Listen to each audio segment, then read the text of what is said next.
Достар, бүгін менің любимый салатымды жасайтын боламыз. Оған керектігі қияр, қызанақ, жұмыртқа, жүгері және де колбаса. Және де сосын майонез.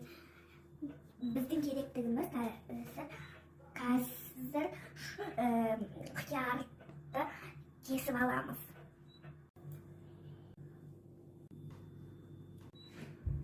Достар, менің жасаған салатым дайын болды. Араластырып дастарханға қоямыз. Мінекей, достар, менің жасаған салатым дайын болды. Қазір дәмін көретін боламыз.